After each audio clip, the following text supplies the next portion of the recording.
Hello and welcome to the Tech Guy off the radio. I actually have the laptop on my laptop, so I'm gonna move this over to the ottoman where I normally keep it. I didn't like the angle, so I gotta move that around. Thought about doing this outside today because it's a beautiful day.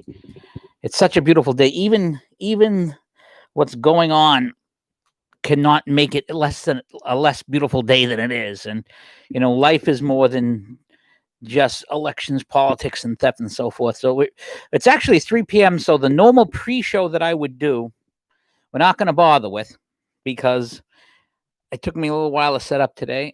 But it is the Tech Guy off the radio. I am your host, Pete, the Tech Guy, half a door, Doctor Who scarf will travel, and I am delighted to spend a half hour with you or an hour with you today or so talking about what's going on. And I got to tell you, Napoleon used to say audacity is the biggest thing. And we have audacity here. I mean, Joe Biden's magic ballots are really something. And it's so something that I was on Fault Lines Radio a few days ago, and I had set my alarm clock wrong. And I accidentally set it for 6 instead of for 8 because I was going to be on for about 8:15. And in the meantime, I was talking about what I was going to say, and it occurred to me about that. I mean, these ballots that are suddenly appearing, they're magic ballots. And so naturally, remembering the song Puff the Magic Dragon from my youth, I came up with the Joe Biden Magic Ballot song. And it's not as refined as I would like because, again, I literally wrote it on the spur of the moment.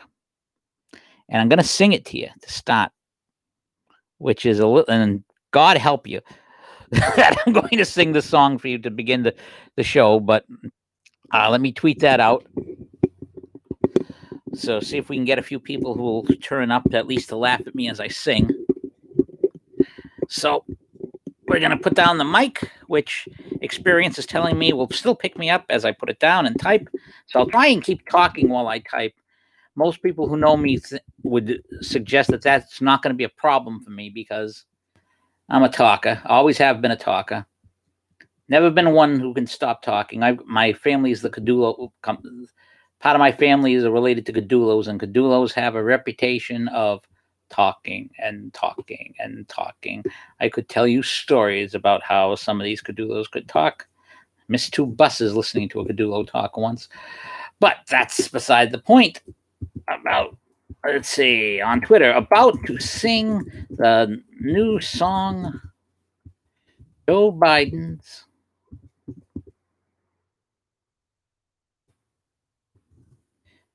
Magic Ballots. About the vote fraud in election 2020 that we're all seeing. Watch here.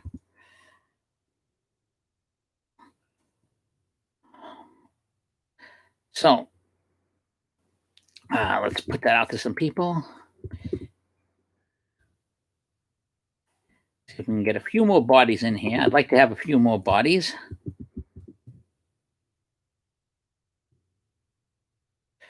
Let's see. WJJ Hold.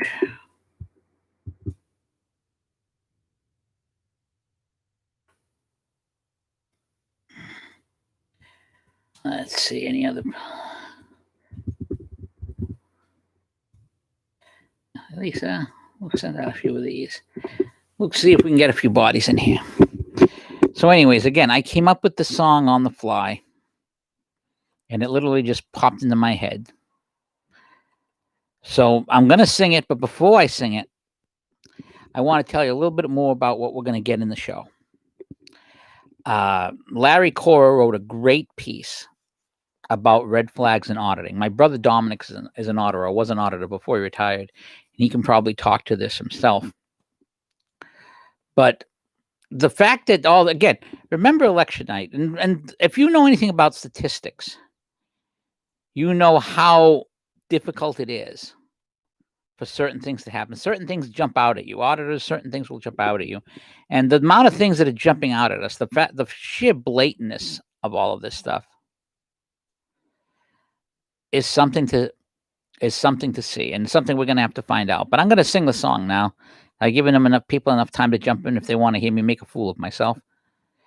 So let's get that page up. And again, I created this on the fly, and this is for those of you who you've probably all heard the song "Puff the Magic Dragon," and that's the tune that this is sung to. Joe Biden's magic ballots appear spontaneously, at least in states where Democrats know just how many he needs. Little Jory Soros loved that rascal Joe and bought him polls and sex of state to help to prop him up. Oh, Joe Biden's magic ballots appear spontaneously, at least in states where Democrats knew just how many he needs. Oh, Joe Biden's magic ballots appear spontaneously. Unlike the crowds that didn't show, they pop up magically. Oh, Donald Trump folk traveled by caravan and boat to any place where he would go, but for old Joe they don't. But Democrat princes didn't show a care. As long as they controlled the count, they knew the votes would be there. Oh, Joe Biden's magic ballots appear spontaneously, at least in states where Democrats know just how many he needs. Oh, counts they aren't forever. Someday they have to stop. And in Michigan and Wisconsin, Joe knew he needed lots. So on election night it happened when Trump folks they showed up. They totaled up the numbers and it looked like he had won. Their heads were bent in sorrow, but not the official ones. Now they had a solid vote, they knew how much to stop. So on and on they counted till the numbers came their way. And suddenly the counting stopped once Joe could shout, "Hooray!" Oh, Joe Biden's magic ballots appear spontaneously, at least in states where Democrats know just how many he needs. Oh, Joe Biden's magic ballots appear spontaneously. Unlike the crowds that didn't show, they pop up magically. I don't think that was bad for literally having it come up in 2 minutes in my head. So, the, and the fact that these have coming up and popped up is no, not the Dominic. It's not the worst. I don't. I mean, not the worst isn't much of a compliment, but I don't. There's a reason why this isn't my singing is not my day job. there's a reason why it's not my day job. We'll just put it that way. But I want to go pivot from that song, which I mean, I know someone's going to clip it on the net, someone's going to put it on YouTube, and a lot of people are going to laugh at me. That's okay. I like bringing laughter into the world. But I'm going to start with this post from Monster Hunter Nation and Larry Cora, and I'm going to tweet out. I just put the post that I'm about to read in comments. There's also a John Nolte post that I haven't read, believe it or not, but I'm going to read it at the same time as you and comment on it as I do it. I'm going to tweet those out right now. And there's a third post by Melissa McKenzie that I think all three of them deserve a hearing. So I'm going to read all three. Assuming, maybe I don't have. All right, let's see. Where's the thing? Okay. Well, that's the link there. Okay. We're going to go again. And move over. I know I'm keeping you guys waiting, and I do apologize for that. But again, this is all about drawing eyeballs. So let's get, I want to make sure we get people watching this, because this is what it's all about. About to read John Nolte's piece, followed by Melissa McKenzie, followed by Monster Hunter 45's pieces on the live podcast. Listen at the link below or at the Tech Guy blog channel on YouTube. Okay, so I put the link there again. Oh, that's the wrong link. That's the link to Monster Hunter Nation. So let me go quickly. I really should have these things set up. But again, as I say, this is a no frills podcast. This is my no frills podcast. So there are no frills. Direct live stream here. Should put that. I mean, I do want to get it's for the blog, but it's important to get the live stream out there too, so that people can come in here and find it. Let's see. Who else do I want to talk about? Who else do I want to push this to? Let's see. We'll just put it out there, and hopefully the people follow that, because I don't want to keep the rest of you guys waiting. So we're going to do it in the order. We're going to start with Mr. Nolte's piece. Now, of the three, I haven't read this one. This is one. So we're reading this. We're going to get this one together. Thus far, and the title of this piece is, and I'm going to comment on it, of course, as we go along, Nolte, of vote fraud, hard evidence, and swing state margins. Thus far, Team Trump has done a solid round of laying the foundation to challenge the election, which is something the 70 million or so Americans who voted for President Trump deserve. Simply a matter of fact that when vote fraud is discovered, more often than not, and for obvious reasons, it comes in the way of mail-in ballots. In the past, it didn't matter so much. Very few people voted by mail. This year, upwards of 50% voted by mail, and did so in crucial swing states. So we are right to be skeptical, right to demand transparency, right to want to be satisfied that this is indeed a fair election. We are also right to be highly suspicious and disgusted by a Democrat Party and national media who are fighting both tooth and nail to oppose transparency and verification. And I should point out this, that people oppose transparency and verification for a reason. I'm Sicilian. You do these things for a reason. None of this, however, means that if Donald Trump loses, he will have lost because of fraud. We just don't know at this point, but we deserve to know. And he has an important point there, which I'm going to get on later in the podcast. It's point number 4, or that of some of the surprising things that happened. But we deserve to know. In fact, we must know.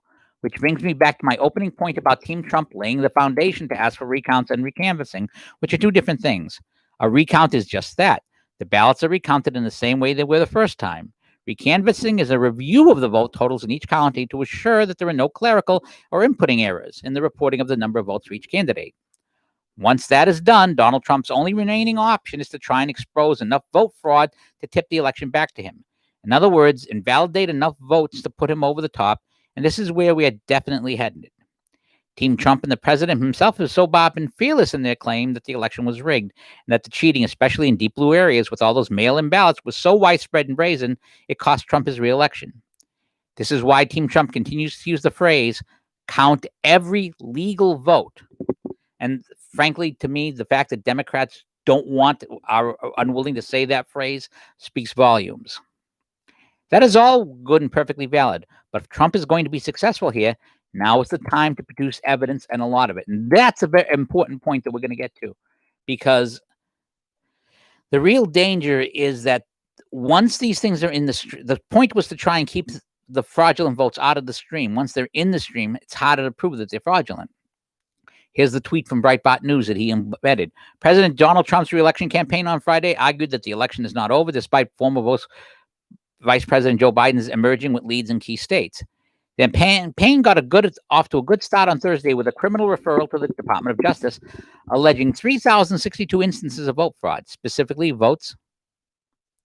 Okay, Dominic's asking, have you heard anything about poll watchers being denied access to the swing states such as Pennsylvania and Wisconsin? Yes, I have, and we're going to get to that a little bit later. And please spread the word about the podcast. I'd like to get a few more bodies in here. So yes, these are a good start, but we're going to have to be more evidence of vote fraud, a whole lot more, and the rigged rhetoric needs to be replaced with evidence, and more evidence. The fake media are running around right now trying to gaslight the country into believing there's no evidence of vote fraud. This needs to be shoved up their lying asses with evidence. The media have already been exposed as this and disgraced by the election results. We can't let up this righteous crusade of discrediting the media. And let me point out something. The biggest danger for the Democrats is that what is going on is something that is easily understood. The one time I ever had an op-ed in the New York Post or any paper that they ran was the thing about Wiener's laptop. And I pointed out that this is something that people can understand easily. And if you have a scandal that people can understand easily, that isn't complicated, then that's dangerous for the people running the scandal. Because if people can understand the fraud, then it's big. Regardless, Trump has nothing to lose. He's a sitting president behind the 8 ball. This gives him enormous power and every reason in the world to use it for the good of the country, to dig into these deliberately opaque, deep blue areas and find out what the hell is going on. Again, Breitbart News. Twitter censored another post from President Donald Trump while votes are still coming in across multiple states election night. And by the way, you don't censor the guy if you thought he was just sprouting bullshit. You censor him if you think he's going to convince people that something is wrong. We've come to accept the idea of that Democrats cheat, especially in urban areas.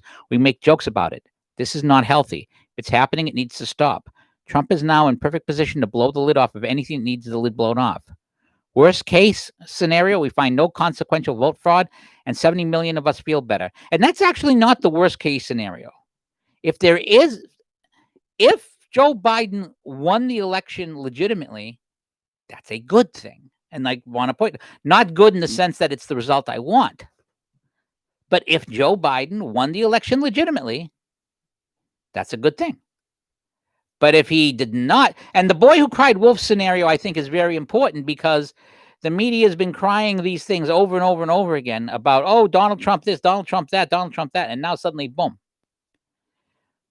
Worse, what's the harm in that? And there is no harm in that. If it turns out that Biden somehow won legitimately, that's, I'm 57 years old.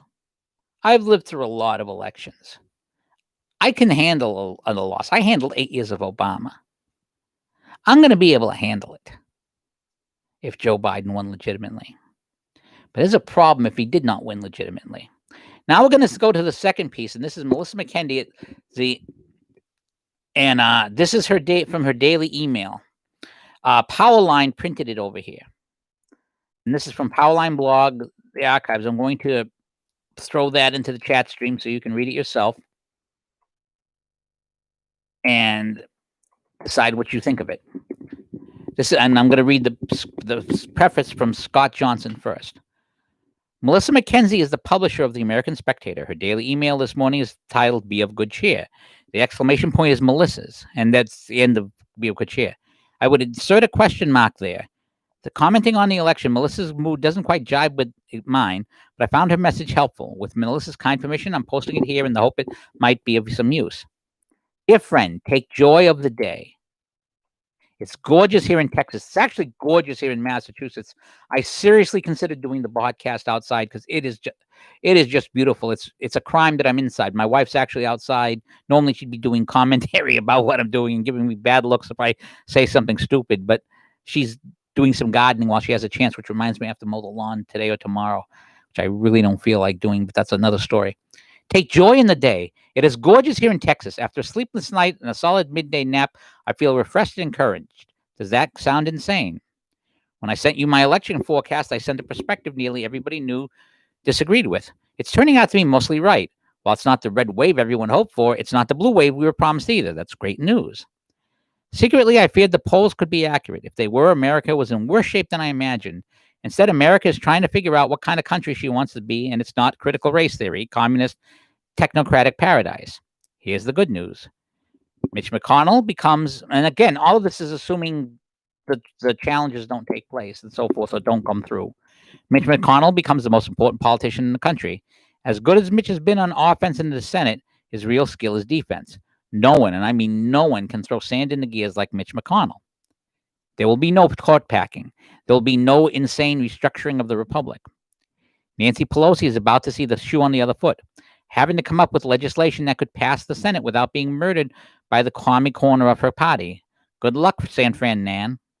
Should Biden win, he's going to have to come to the center and pivot back from the radical win, and probably his soup too. Clue to Melissa: if Biden wins, he's in more danger than the people who did the federal crimes committing vote fraud. Kamala Harris will be right behind Biden, helping him. Welcome to the area of glorious gridlock, baby, so don't fret too much. Now, what should Donald Trump and the Republicans do? Easy. Fight like badgers. Make every single vote be double-checked. Go to court and pour every ballot. The American people deserve to be confident of the electoral outcome, no matter what the outcome. We can't have 50% of the populace believing that the votes were invalidated by a stolen election. These magically appearing 100,000 votes that are 100% Democrat don't inspire confidence because, well, it's impossible. Double check everything. And when I say it's impossible, let me point out something. I wrote a post many years ago called Crazy Uncles. And it's about how 1% that there's, if you've ever been to a family reunion or something like that, or a family party, there's always one crazy uncle that thinks all sorts of weird things. And I wrote about how crazy uncles have been empowered by the internet, because instead of one crazy uncle in a family, now 10,000 crazy uncles from all over the country can be in a Facebook group, and suddenly 10,000 people can make things happen, and 1 million people can scare people. So that's the power of crazy uncles. Yeah, my nephew in chat is laughing at that because, I'm his uncle, of course. But the point being that this is that there's, even if in the deepest blue place, Donald Trump doesn't lose, somebody votes for Trump. The fact that they're not bothering to put in a couple of votes on the other side tells you how desperate this thing was. I'll go on. What should we do? As I say, if you're in one of the swing states, go to the marches being organized, stage nightly vigils, peaceful protests, sit-ins, send money to the state's GOP for coming legal battles. Fight. For those of us spread to the winds, we can put our American flags, donate money, and even more, festoon our homes with lights early in a big way for Christmas. Biden promises darkness. We should be lights, so we should put up literally lights. My nephew Dominic just tweeted, if you're looking around and can't find the crazy uncle, it's you. That's a very good point. Final thought. I'm actually glad these places of vote counting fraud are being put under a microscope. It's about time. Philly, Chicago, Detroit, and now Atlanta. Nearly every major Democrat city has problems with the voting and tabulating. All the states where voter fraud was a problem, even my home state of Texas, need to reevaluate their election procedures and safeguard them so that Americans trust the process. It's time to clean up the republic. And that's Melissa's piece. Now, I want to go to the third piece here. And it's not Father C's exorcism. It's the one from Monster Hunter Nation. This is from Larry Cora. This piece is long, but it is so good, it deserves to be read. And I want to apologize for the language I'm going to use, because this is the language that's in the piece. I don't use this kind of language, but I also don't believe in bleeping out stuff. If you're going to quote somebody, quote them. If you're not going to quote them, that's fine. But don't pretend quote people. If you're going to quote them, quote them. Say it honestly, say it true, say it the way it is, if you're going to do that. Okay. The title of the piece is The 2020 Election Fuckery is Afoot. Again, not my line, but that's the line he used. I am more offended by how ham-fisted, clumsy, and audacious the fraud to elect him is than the idea of Joe Biden being president. I think Joe Biden is a corrupt idiot. I agree. However, I think America would survive him just like we survived previous idiot administrations. I agree as well. However, what is potentially fatal for America is half the populace believing that their elections are hopelessly rigged and they're eternally fucked. Again, his words, not phrasing, not mine. And now, however, the stakes out in court. However, the shakes out in court, that's exactly what half the country is going to think. Now, I don't think people understand how dangerous that is in a country where people have been arming themselves to the teeth for 10 years, that you're going to convince half the people that taking part of the democratic process doesn't matter, especially when those people are armed and angry and people have been trying to suppress them or harm them, and the police are not bothering to answer calls. This is bad. That is a bad thing. People are pissed off, and rightly so. Before I became a novelist, I was an accountant. In auditing, you look for red flags. That's weird bits in the data that suggest something shifty is going on. You flag those weird little things so you can delve into them further. One flag doesn't necessarily mean there's fraud. Weird things happen. A few flags mean stupidity or dishonesty. But a giant pile of red flags means that there's bad shit going on and people should be in jail. Now, I want to give you a cultural reference in case there's somebody from the left who's watching this, either live or later. If you ever watched the TV show The Good Wife, my wife loved that show and would watch it religiously. And I love my wife, so I would sit and watch it with her because it was something to do together. And there was an episode where Nathan Lane, who played this accountant who was affiliated with the law firm for a while and who was a very funny man, but a vastly underrated as an actor, just to put it that way. Vastly underrated. Your aunt says hi, Dominic. And he played this accountant, and they were going over the books of a drug dealer who worked for the firm, who had hired the lawyer firm, because they're trying to find out who leaked stuff. And he was mentioning that you find accountants hide their things in the footnotes. And the whole episode was about, well, this footnote says this footnote says that, and how he was able to deduce what was going on. Okay.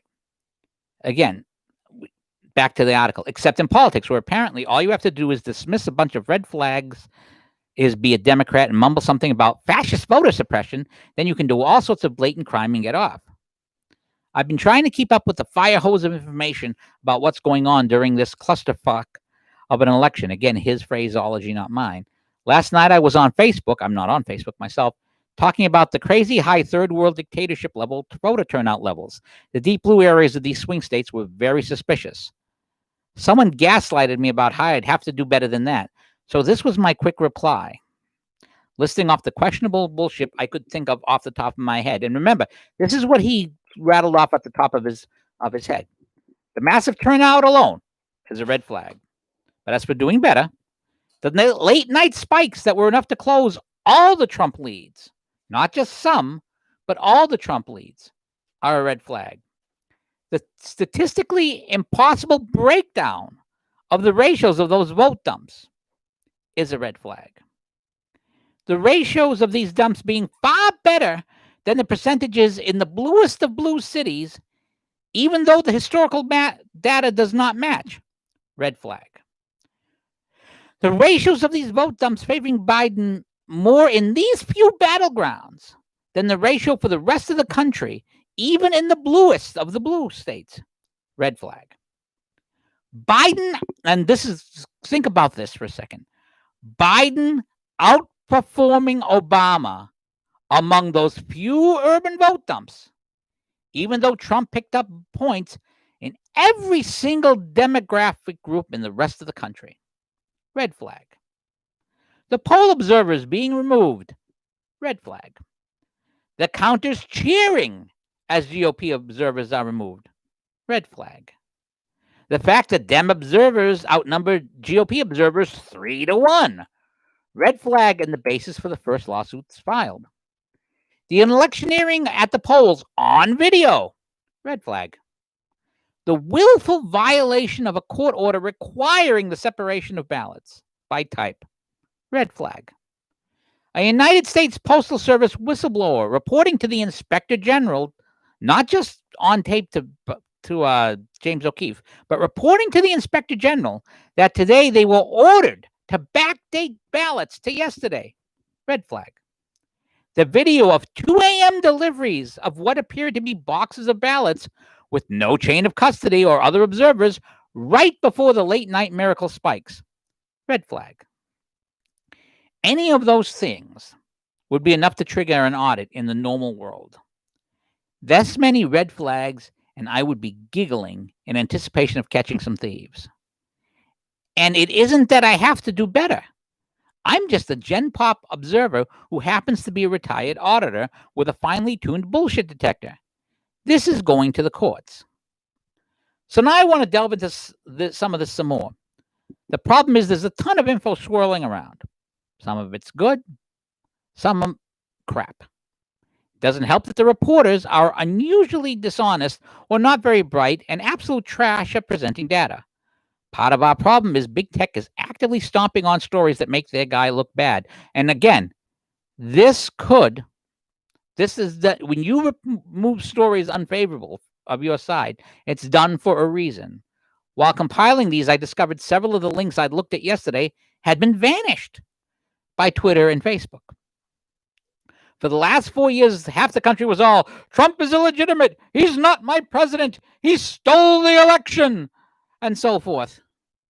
And this was all based on nebulous ideas about Russian interference. The Russian interference mostly boiled down to them buying ads on Facebook or having fake bots trolling Twitter last time.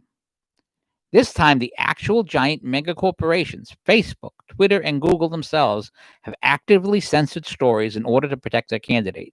So you think that after this pile of suspicious election clusterfucks, his word, not mine, that makes the game look totally rigged? The other half of the country is going to accept Joe Biden as legitimate? Oh, hell no. When you are auditing, you see mistakes that happen all the time. Humans make errors. Except in real life, mistakes usually go in different directions. When all the mistakes go in one direction and always benefit the same parties, they probably aren't mistakes. They're malfeasance. And the fact that Democrats don't seem to want to admit this is a scary thing, and we're going to talk about that later. Let's go back to a bit before Election Day to see why people would be suspicious that the game has been rigged. Most of the mainstream polls were utter garbage, off by what I believe the largest amounts ever in all of American history. Oh, I didn't know you were back to work, Dominic. I'm glad to see it. Of course, this thing surely demoralized the right and helped the left raise funds was just an innocent sampling error rather than a purposeful sampling bias. Then in the weeks leading up to the election, big tech and the media had a concentrated censorship effort to stop what was probably the juiciest October surprise in modern history, but then silencing major U.S. newspapers and U.S. senators was just a mistake, an innocent effort to fact check. Nothing to look at here. Then on Election Day, states like Florida that were obviously swinging hard for Trump with no possible mathematical way for Biden to call back, the news wouldn't call for Trump. States where it's clearly still up in the air based on even the most accuracy of statistical analysis, Arizona, they called for Biden ASAP. But that's just innocent mistakes and not an attempt to set up the narrative of an inevitable Biden victory by major media. When Trump pulled ahead in the Midwestern swing states by what was starting to appear to be insurmountable margins, they suddenly threw the brakes on the counts.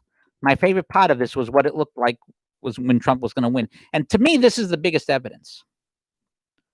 The fact that if the count had stopped in one place, maybe you can explain it.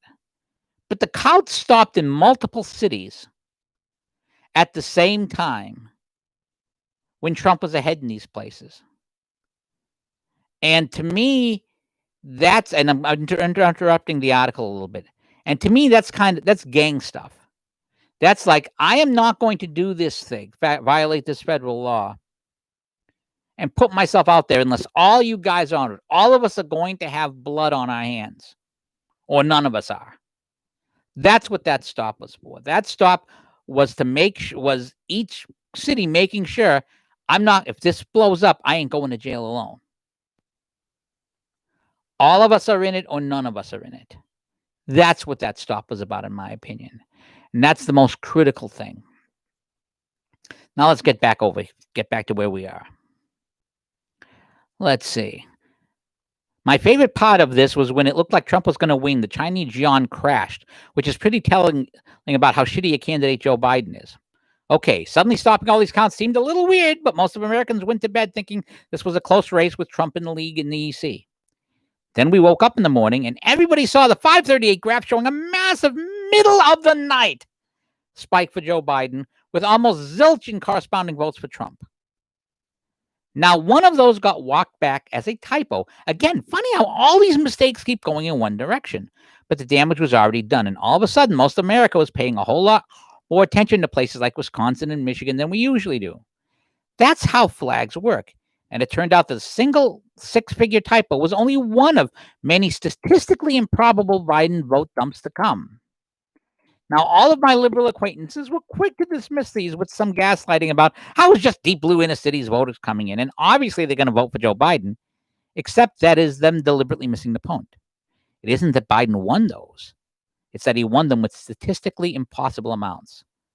I don't know what the current numbers show now, but of yesterday morning, Wisconsin's midnight mystery dump was something like 98.4% for Biden. That's better than the bluest of blue cities manage. That's better than Joe Biden did in D.C. I saw 128,000 vote dump yesterday. I want to say it was about 538 talking about Pennsylvania. That was listed as all for Biden. That's basically statistically impossible. In a small populace, you can get 100% of the vote. However, the larger the sample, the more likely there'll be dissenting votes. Even in the bluest of blue areas or the reddest of red areas, someone's going to be the cranky dissident, the crazy uncles I was mentioning earlier, or an old person is going to fill in the wrong circle. When you get into the hundreds of thousands, yet maintain that kind of perfect ratio, that's basically impossible. Think of the how do I put it? So I see someone a lefty saying, "I'm drinking a nice glass of Magna Tears tonight." So are you telling me? I'm asking the guy in chat right now. Are you telling me that 28,000 votes suddenly appearing all for Joe Biden is not suspicious to you at all? Now, if you're a leftist and you don't care that it's suspicious, that it's a cheat, that's fine. It's not fine. It actually reflects poorly on you. But if you want to make that case that you don't care, I'll accept that you don't care and that you're pawn scum. But if you're going to tell me that that's normal and that rational and that real human beings should believe it, not so much. Again, back where we're going to. Plus, we are supposed to believe Joe Biden, the guy who barely campaigned, who got like 12 sad-looking people to his rallies, was more popular than Hillary Clinton and Barack Obama. Is it your case? Now, you're saying I don't know how the process works. Are you telling me that people in the inner city of Philadelphia and Atlanta and Milwaukee and Detroit all love Joe Biden better than Hillary Clinton, which is possible, and all better than Barack Obama? Are you actually making that case? And the point about these ratios is not just that. But if this was true, we'd be seeing this in Sacramento. We'd be seeing this in all kinds of blue cities where the election is not in doubt. But we're not seeing this. We're not seeing this. Why are we? How is it? And you're saying they hated Trump so much. Well, why didn't they? If they hated Trump so much, how come Trump did much better in other blue cities than he did the last time? Where they overwhelmingly voted for Trump, but suddenly they didn't hate Trump more in those other cities, in places where the election didn't make a difference. They all just happened to hate Trump more in those cities. Please. You must think we're really stupid. If you want to delude yourself, that's fine, but don't. That's just stupidity. Again, back to the article that I was reading. We are supposed to believe that Joe Biden, the guy who barely campaigned, was more popular than Hillary Clinton and Barack Obama. This election was just that much more special. Except that those few battleground blue state vote ratios don't match up with other blue cities around America, which I just stated, where it appears Trump support among every demographic group other than white males went up. Then people who were quick to dismiss the statistically impossible spikes with, as you are, with, of course, the mail-in voting favors Biden. Republicans vote in person. Yep, that's true. but they don't favor Biden with those kind of ratios anywhere else in America. The ratios are more like 60-40 or 70-30. But 97-3? Oh, fuck no. Again, his language, I don't use that kind of language. So either Biden is a better campaigner in the inner cities, though he rarely left his basement, than the eloquent messianic figure of Barack Obama, or there's something fishy going on here. Now, as a suspicious auditor type who spent a lot of hours looking for fuckery, again, his word, in complex systems, my gut tells me fake ballots were getting dumped into the system to make up the difference. And oh, look, here's a giant pile of red flags indicating that's the case. Yesterday, there was a meme going around about how Wisconsin had like 90% voter turnout, and how this was 20 points higher than usual, and how it would be one of the highest voter turnouts in all of American history. If Wisconsin was at 90, that beats the highest national number in all American history by 8 points. And that was in 1876, which was legendarily fraudulent, by the way. It would be a good idea for anybody watching, regardless of what side of you are, to read up about what happened in the election of 1876, because I think there's a real possibility that what happened there is going to happen here. And I'll get to that later in the podcast. Except that this problem with using memes to make your argument is it was only partially accurate, as the previous Wisconsin numbers were cited one way, and the current year was calculated a different way. Don't feel bad. I felt for that one too, as an accountant, and that's so annoying. What most people think of as voter turnout, they think of what percent of registered voters vote. But because Wisconsin has the same day voting, a gift to fraudsters, their prior year percentages were votes compared to eligible population. That's so goofy. But it meant that the meme was comparing apples to oranges. So the leftists immediately jumped on that error to dismiss the idea that there was anything weird about how many people turned out this time. However, that's useless obfuscation, because if you calculate the number the same way that most Americans do, their turnout was still like 90%, which is a rate normally reserved for dictators. That combined with vote ratios that would make Saddam Hussein blush. I had one liberal guy point out that the notoriously corrupt Senate also gets 90%. Which doesn't exactly help his case. Because here's the kicker. The high turnout is the average for the state. But when you drill down to the source of these statistical possible blue vote dumps, they got 2 districts with 200% turnout. That's over 200%. That's 7 over 100 and a ton more than in the 90s. And he provides a link there. Again, I put the article in chat so you can look up the article yourself. Now, the quick liberal dismiss explanation for this is that Wisconsin has some same-day registration. Again, a fraudster's dream. And thousands of people ignored. Months of TV and social media beating them over the head to get registered to vote. And just decided to do it at the last minute because Biden is just that awesome and Trump is just that bad. Except if you're an auditor, when you see super suspicious spikes like this in certain places, the first thing we think is that that's the place where somebody got over the controls colluding. So that's where you go to fabricate your bullshit. 2,000% is going to turn out as fucking insane. Again, his language. Same day voting or not, that's madness. When I was looking into this stuff, I published a HuffPo article about the 2012 election and how it was controversial that some Madison wards had 119% turnout. But wait, there's more.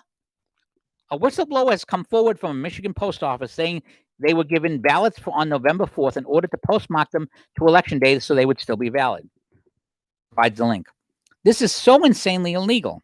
When the reporter called the postal supervisor who gave the order and asked about it, he immediately hung up. Now, on this one, liberals were quick to dismiss it because it was from Project Veritas, who they hate, and they say cherry picks their investigative reporting, yet they keep winning all the lawsuits against them. However, the very next video was the response from the U.S. Postal Inspector General, or whatever his title is, I can't remember, about how they are investigating. Though this wasn't just some crank going to a reporter, it was passed up the chain of command. It's an actual whistleblower. I had someone else try to dismiss this as innocent because post office accepting those late ballots had no way of knowing who they voted for, so it would balance out. This is so naive, it's cute. Of course they knew who the ballots were for. They were probably dropped off by people they were colluding with. You don't commit felonies for clueless strangers because you feel sorry they got their vote in late. And let's point it out, these are felonies. These are tampering with the mail is a federal offense.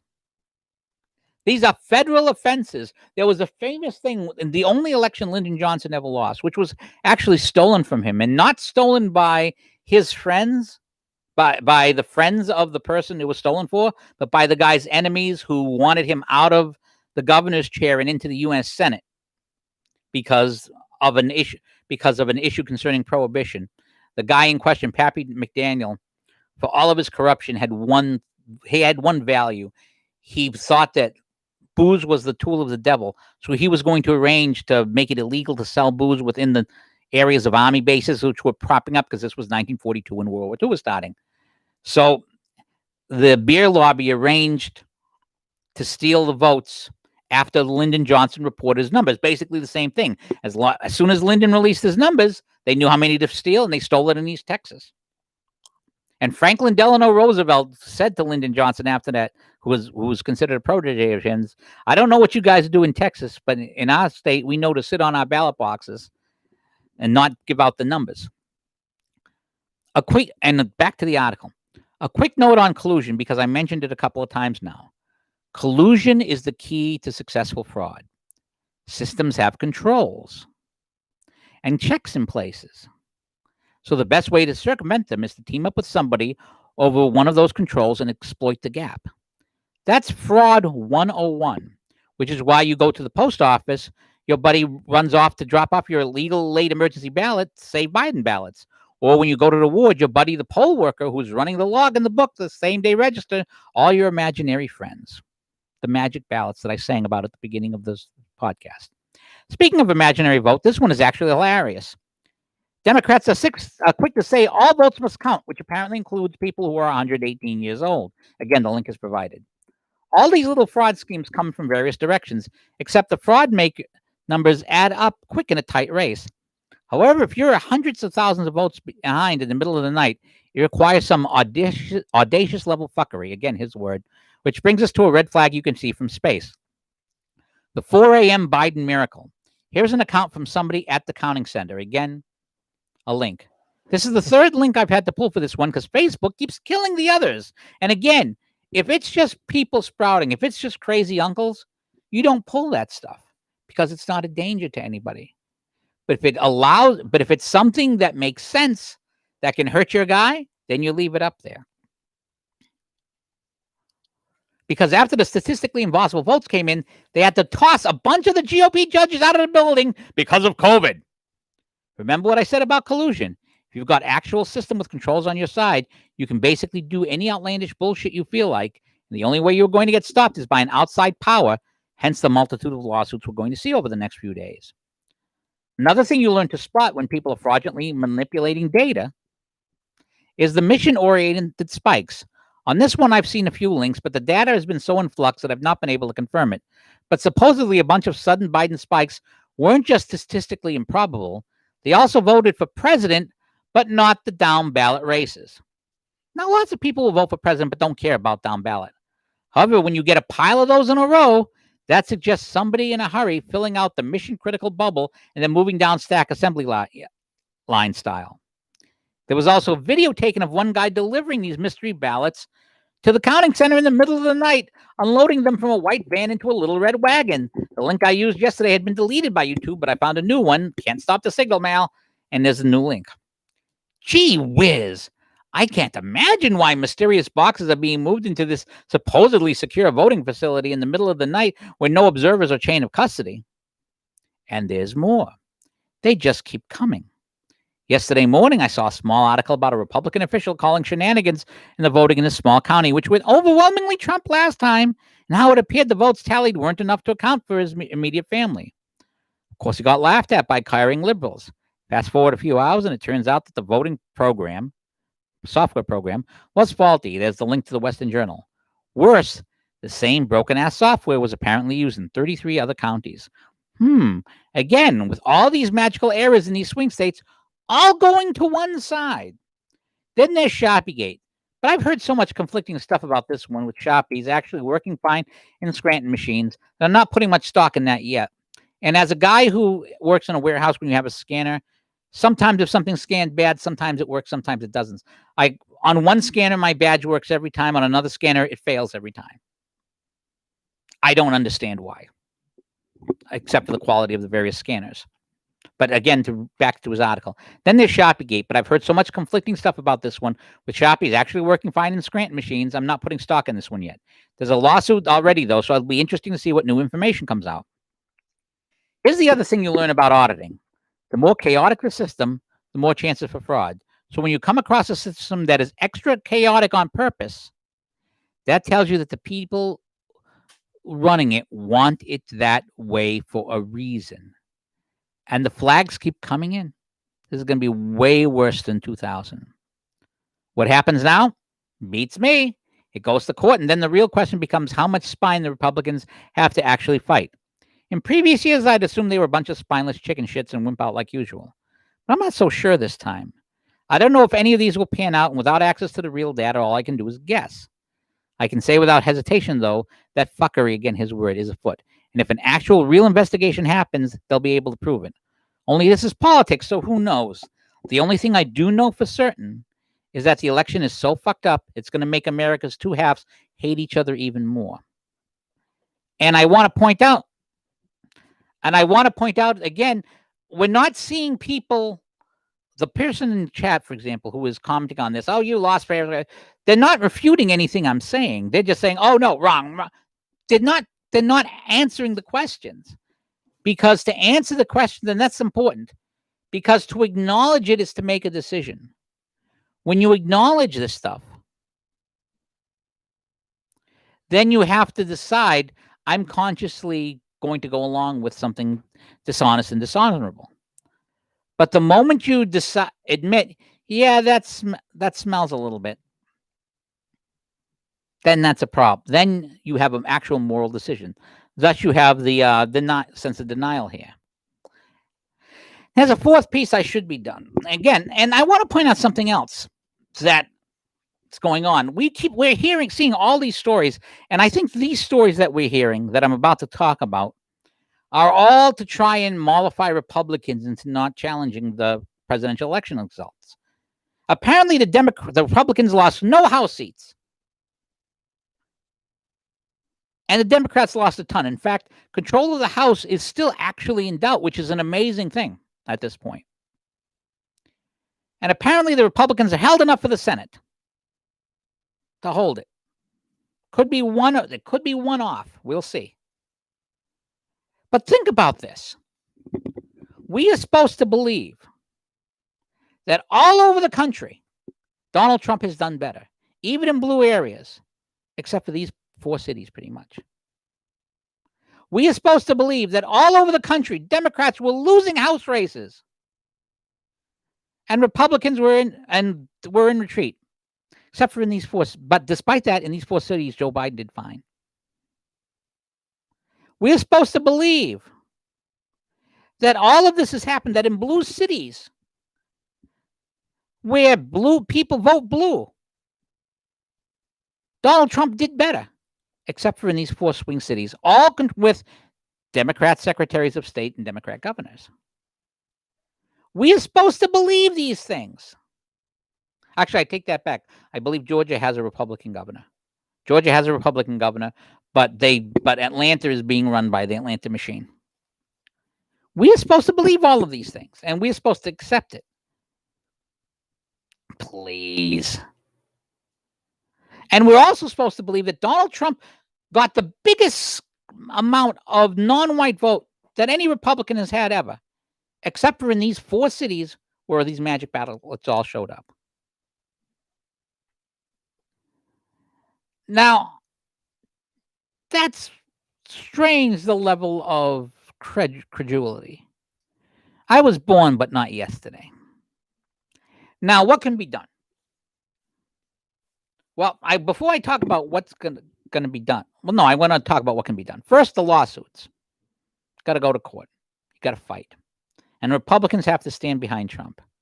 And Republicans in states where they're getting squishy have to be made. It has to be made clear to them, you don't fight this fight, we're going to primary you. It's as simple as that. And Trump should be in those states, and Trump should vow that he will go to those states and recruit primary. He should be blunt. If you're not with me, we are going to recruit. I am going to recruit primary opponents against you and campaign for them myself. Do you want to be the Republican state legislator or Republican senator or Republican congressman who Donald Trump goes to that state to campaign for your opponent, for your primary opponent? I don't think you want to be that if you're part of this. But more importantly, why would you think that if they can do this out in the open and get away with it, what makes you think they're not going to do it against you? What makes you think it's going to stop here? What makes you think that no consequences, that if people have no consequences for bad behavior, that they're going to stop? When has that ever been the case? That bad behavior, that people who are doing dishonest and dishonorable things, and these are federal offenses again, would just stop if there's no consequences. If there's no consequences, then you go on. That's the principle of broken glassman law enforcement. When you don't enforce small laws, people break bigger ones. You go to court, you contest it, you fight it tooth and nail. Now, I've seen rumors and people saying on camera that there's a second fix in that. I actually heard the phrase saying that this is not a stolen election, this is a sting, and that there's a marking on the ballots that will show the difference between the legit ones and the fake ones. I don't know if that's true. I'd like to think that's true, but I don't know. But it seems odd to me that Trump, knowing the stuff was coming, would let it go. Because I wrote about this 4 years ago, literally 4 years ago this month, that after Trump won the election, it's the time to go after voter fraud is now. Because I want to make one thing clear. The reason why you didn't see these votes 4 years ago is because in Philadelphia, in Detroit, in Atlanta, and in Milwaukee, they thought Hillary had it in the bag. So there was no reason to risk violating federal law for it. So the vote fraud operations weren't there. And they cost money and time, and people have to put themselves in danger of violating federal law. Why do you think they weren't calling those states till 2 a.m. last time? Because they were looking to see if they could steal sufficient votes. And when they couldn't, that's when Hillary conceded. When she realized they could not steal enough votes. That's the difference here. This time they were more audacious. And they were more audacious because they knew that the Chinese money was in danger. They knew Google, Facebook, and so forth knew that their immunity was in danger. And I think the people who perpetuated the Russia fraud and other stuff knew that they were in danger too, because a second Trump term meant all the poisons, all the corruption gets exposed. But there's someone else who's in danger too. And I'm speaking as a Sicilian here. And I don't mean the politicians who ordered the vote fraud. I mean the people who actually did it. Because one of the first rules is you get rid of the witnesses. All of you guys who went out and stole that election, all of you guys who put the truck in with the fake votes, and all you guys who mocked those fake ballots, every one of you is a material witness to a federal crime. Every one of you is a potential person who could talk, which means that every one of you is a danger to the Democrat machines. Your danger isn't from conservatives like me. Like I said, I have a decent job. My wife has a decent job. My kids have decent jobs. We'll work hard. I've gotten through a lot worse than this.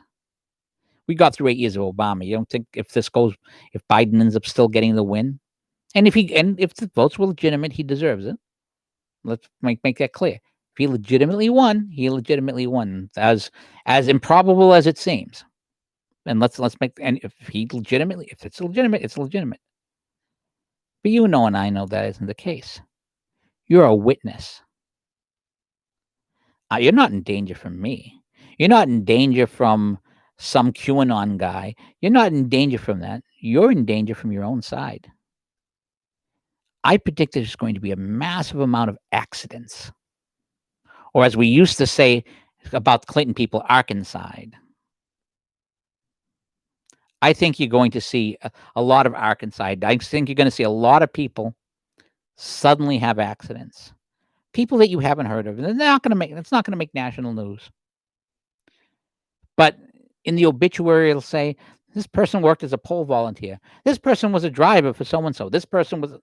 You're going to see a lot of that over the next few months. This is my prediction, because you guys are now witnesses who could talk. I'm Sicilian. I know how this works. You guys are in a lot of danger. Now, you can hope that your guys decide to all stick together, or you can come forward and figure that the Justice Department over Trump will try and protect you. But be aware that you're a danger. Even if you're thinking, oh, they've already gotten it over me, they've threatened my family or so forth. It doesn't matter. As long as you're alive, you're a danger to them. You are in trouble. You are in danger of, and I use Arkansas as the phrase because that's what conservatives recognize concerning Bill Clinton. But if it turns, we'd have to come up with a new phrase for this because this isn't the Clinton machine. Although I should point out, one thing you're going to suddenly notice is donations to the Clinton Foundation, which had gone to zero, are suddenly going to jump because foreign governments know they'll be able to buy. Although maybe there'll be a Biden-type foundation. But you have to go to court. You have to fight for the whole thing. And what I would do if I was Georgia, if I was Pennsylvania, which has a majority Republican legislature, I don't know off the top of my head if Wisconsin and Nevada does, but I would send a competing set of electors to vote for president. That's what happened in 1876. Now, the way 1876 was resolved is that the Democrats, remember that the southern states were still under Union occupation. There were federal troops in every southern state except for Tennessee. And a deal was made. You pull out the federal troops, we won't dispute you. We'll vote for your electors. So the commissions ended up voting 8-7 to seat the Republican electors, and President Hayes ended up being elected. Very corrupt election. But that was probably Tilden's election. I don't know. I haven't studied it close enough to say for a fact. But if I had to bet money, I would have bet that Samuel Tilden actually won that election. So this isn't the first time you've seen him elected. It's not even the second because Kennedy in Illinois and Nixon doing the right thing. And if there was anyone other than Donald Trump as president, if there was a politician who figured he could get something out of it, because they could trade something. They don't have anything to trade, Donald Trump. They don't have anything he needs. So he's going to fight. But there's a couple of points that need to be made, and I mentioned them earlier in post. The first point is that if I'm a Biden supporter, yeah, I'm suspicious about all this stuff. I think that, especially since I've lived in the media bubble, I think that, hey, I would not expect you to trust me off the top of my head. But I would ask you to be reasonable and rational on these things. So don't come down on a Biden supporter who's suspicious of things you're saying on this stuff. There are millions of people across the nation who legitimately voted for Joe Biden, and their votes need to be respected, and those votes need to be counted, and we have to make sure that those legitimate votes are respected. Because, as Grover Cleveland said, a Democrat thief is as bad as a Republican one. I don't want to steal an election. But I don't want an election stolen from me. I would rather lose an election than steal it. But I ain't going to let one be stolen from me without a fight. And if it's been stolen, I'm not going to forget it. But that's the other thing that really surprised me. Of all the things that surprised me, Minnesota surprised me. The margin in Minnesota surprised me. And the re-election of Ted Wheeler surprised me a little, but not a lot. Because, and that's the mayor of Seattle, because his opponent was a big Antifa person. And the people there actually realized that Wheeler was better than that. So Wheeler was very lucky in his opponent. But that Minnesota especially, after seeing the chaos, after seeing the rioting, after seeing the looting, would still vote the way they did. That really surprised me. Now, I don't know how many votes were stolen in Minneapolis or St. Paul, but you didn't have to do the late night dumps because there was enough of a Biden vote. But you had 4 years of the most. You have to go back to James Knox Polk in 1845 to 1849 to see a first term as successful as Donald Trump's first term. And Polk, he literally died a year after. He only wanted one term. It had worn him out. Everything he promised he delivered was worn out to a frazzle and died the next year. But the achievements of Donald Trump are incredible. Oh, by the way, peace in the Mideast is now dead, in my opinion, because Biden's going to prefer the Palestinians. No other Arab state's going to bother with peace. They're not going to bother. Hunter Biden's safe from prosecution. He's safe from stuff. The days of buying in American foreign policy is back, which shouldn't surprise us. Remember, Biden was under Obama, and Obama was a corrupt Chicago Pole. Now, but the number of people who were willing to vote against their own interests. That's the nature. People are tribal. A lot of people voted tribally. And I would remind people who are listening, especially those of you who are leftists who are listening to this, that I was a Cruz guy. I wasn't a Trump guy. I voted for Trump in the end. I didn't endorse Trump until Cruz had been eliminated, and it was just before the GOP convention. And I did so pretty much because Hillary Clinton would go after my rights. Now, I'm sure Joe Biden's going to too. Actually, Kamala Harris will, because they're going to try and push Biden out. Now, I have a gut feeling that Biden isn't going to go quietly. Now, he might be old and demented, so he might not be able to not go quietly. But Biden hasn't, I don't know if he has enough oomph left in him, but I know his wife does. And she ain't going to give up that power without a fight. So don't be surprised there. But I was really surprised that the riots did not make a bigger difference. I am really, really surprised that people are willing to put up with all this stuff. And speaking of surprise, let's put it another way. When I was talking about the improbabilities, if you're in Milwaukee, if you're in Detroit, if you're in Philadelphia or Atlanta, you might have trouble getting your garbage picked up. You might have trouble getting the police to show up in a timely manner. But boy, if you need votes for Joe Biden to suddenly appear in the middle of the night, they're on it. Isn't that an amazing thing? But that's, to me, the real shock of this election.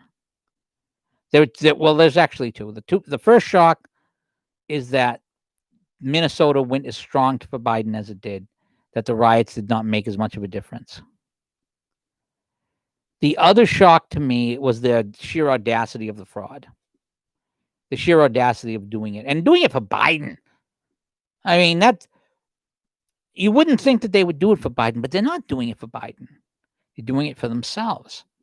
And themselves being a second Donald Trump term at this time would mean people prosecuted and people exposed. Now they got at least 4 years to hide the evidence or destroy it. That's why Biden didn't win because of Democrats' love for Biden, assuming he won or wins. If Biden ends up the winner, it won't be because he was loved by the people who stole the election for him. It's because Trump would have gone after them. They were afraid of Trump. They were afraid of things being exposed. That's the bottom line there. Now, where we go from here is very simple. We live our lives. Because life isn't just politics. At least not for people like us. We fight the fight as long as we can fight it. But I got to tell you, and I want to leave you guys listening from the left one last time. One last phrase. I think it's hilarious, but very dangerous, that when you have a group of Americans who've been arming themselves for the teeth for 8 years, that you are going to, in a brazen and in-your-face manner, demonstrate that participating in the democratic processes are a waste of time. That's the type of thing that foments violence. That's the type of thing that's going to get people killed. It's not going to get the politicians killed so much. It's going to get media people killed because they're people who are going to get blamed. It's going to get people, employees of Facebook and Google and Twitter killed because those are easier targets. That's who people are going to blame. They're going to go after people they can get. Now, do I think it's going to happen? I hope not.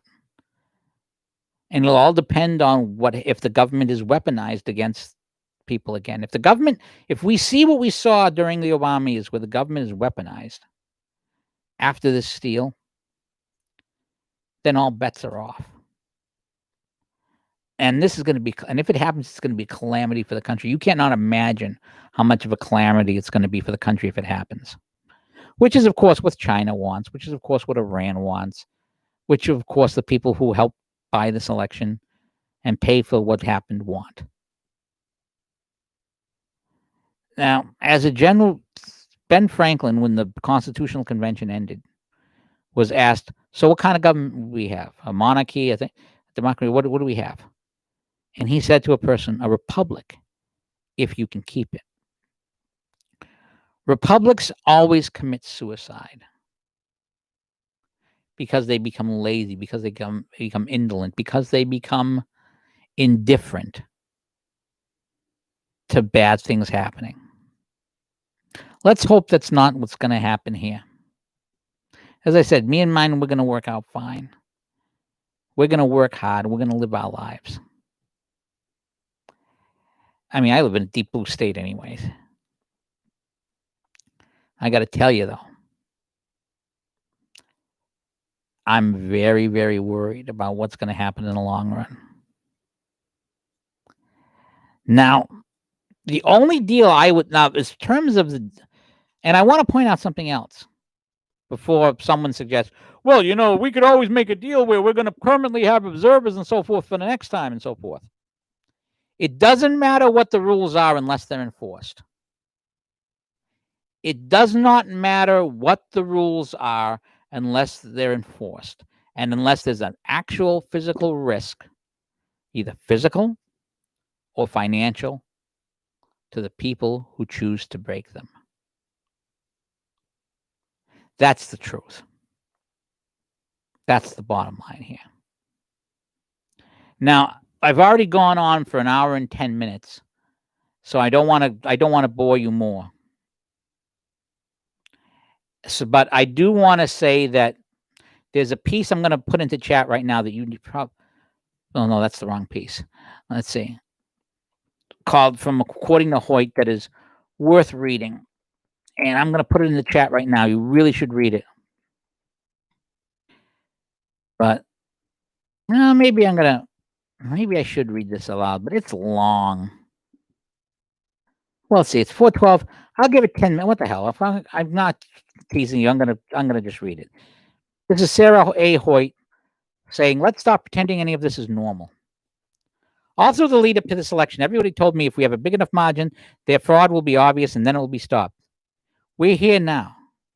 Why is anyone pretending this is normal? Hey, Juliet, good to see you. Hope to see you writing soon. I'll be as fast as I can. I'm reading Sarah Hoyt's piece. The fraud is obvious, real obvious. I'll be honest, it's been obvious for decades, but now it's in plain view of everyone. But because the left disseminated that we'd say there was fraud, the effing stupid duckies are buying it and falling into line. I'll be honest, if people on my own fucking side, again, her language, don't stop patting their backs about how great it is that we have divided government again, I'm going to rip their arms off and beat them to death with them. And that's why I'm not on the PJM blog right now, because I go profane. You should have been saying hi. I would have said hi to you before. Yeah, because the GOP was so good at fighting back without Trump and will be without Trump and president. He won't start truth and justice tribunals on Trump and all his associates, and she won't use a pen and a phone. Has everyone lost their fucking minds? Asking for a friend in a reality. Yeah, I get it. People want to pretend there's no fraud because it allows them to think things are still working in normal. The new normal, because the one where kindly Uncle Joe locks us all up and makes us wear a face rag of submission because Winnie the Pooh was going to kill us all. And also, yeah, the earth is basically baking. People want to go on with their lives and live and do things. Good Lord, don't you think I want that? But fraud is not normal. The fraud at this level is none of us actually knows if more than a few insane people voted for Joe in the Ho. Yes, I know the moniker is in my ticket in the re-education cab. It's Mullen Labe. Any moment now, they're going to declare Nevada for Biden, a man that without the fraudulent help of his party never got more than 1% of the vote in any national office, except when he tried to clean except when tied to the clean and articulate black man, as he would say. A man who is now deep in the throes of dementia and whose running mate is a communist. And then the media and the deep state probably got a lot of columnists on the right will start talking about how unseemly it is for Trump to keep challenging results, or that South Carolina will think that it's the best interest of the nation not to hear the chase. Supreme Court, I should have said. Sometimes I think they all take mescaline all the time. And then what? Because at that point, America's done. No longer exists. And none of the electorate, but those hooked to Big Brother's boob tube 24/7 can believe that voting will make a difference. And seriously, guys, it's not a matter of Trump. It really isn't.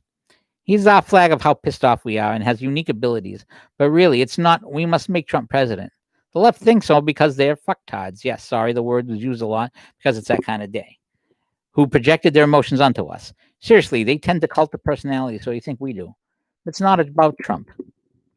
This was never about Trump. And by the way, often gobbling hold of the wrong philosophy by the shirt tail, the deplorables and chumps in the world are rebelling. Those who don't agree with the agenda of the global elites have been revolting for the last 4 years nonstop. You don't know that because the media won't report it. Kind of like they don't report the multiple glaring acts of fraud all over the country that have now been seized on. If a reporter says it didn't happen, it's disproved. Fucking psychotic high priests of Marxism. Couldn't they just be respectable Satanists? So it's not about Trump. What is it about? Well, the left has been frauding for a long time. No, really, decades. They fraud all over the world, though less massively in countries that have some sort of an elections security apparatus. They fraud there too, and as everyone more or less knows, they're also really good at lawyering their way to power. So what is this that caused this? The left, united, untied from the voters and not needing their approval, has gone more and more off the reservation. Those they are trying to impress are the rest of the international media and other Marxist theorists all over the world. And to do that, they're going to go further and further left, which explains the fucking King Bell screaming, no borders, no wall, no America at all, and fighting the dissolution of their own country. Honestly, I think the only thing that saves the Republic right now is a hard reset. It's the Supreme Court saying, no. This election is way too corrupted at every possible level. Electors will meet 2 months later. Every state must purge their rolls completely. All the new sign up with proof of citizenship and then a national day off where everyone votes. Can't vote in person, request a ballot, X time in advance and drop it. No mail. You must be absent. If you must be absent on a day, vote a day or two early, but show us proof you can't. And then the people could vote and there would be federal observers at every voting place and the counting would be done in public. That would restore faith in the nation and electors in a way to tell the will of the people. And it's my humble opinion that the fucking Dick left would not carry a single state, not one. I disagree there. What are the chances of that? Judging by the preemptive surrender of my fellows on the right, probably none. Chances are they'll pile on Trump to make him stop being unseemly.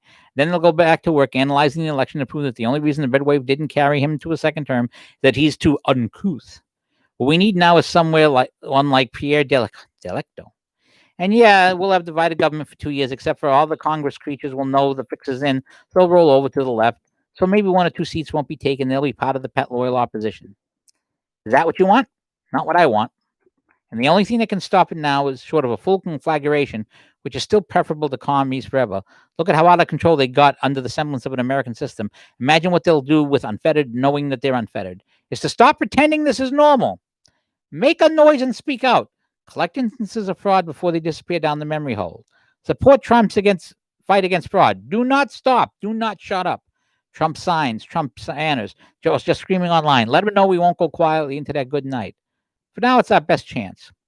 The new normal isn't, and I refuse to play the psychotic games. How many fingers am I holding up, Winston? 4. If the party says that it's not 4, but 5, then how many are there? 4. That's from George Orwell in 1984. You can let the fraud itself in, but you eventually have to shoot your way out in the dark and at half starved and frozen. Do not accept their fraud as normal and refuse to let them force you to do so. For Pete the Tech Guy, this has been the Tech Guy off the radio. Wish you all a great weekend. Don't lose heart, and remember this. Don't do something you're going to regret over this. Because elections come, elections go. But the only election that matters in the end is your soul. Because the devil's going to use this to try and tempt you into something foolish or something wrong. Don't fall for it. That's the temptation. That's the real danger you have. Don't let anybody tell you that God wants the election to go a particular way. God wants your soul to go a particular way. That's what matters in the long run. Elections come, elections go. Everyone lives, everyone dies. Be careful of your soul. Don't sell it over an election, whether you're a Democrat trying to steal it or a Republican trying to stop it from being stolen. Don't do it. It's the only soul you've got. Have a great one, guys.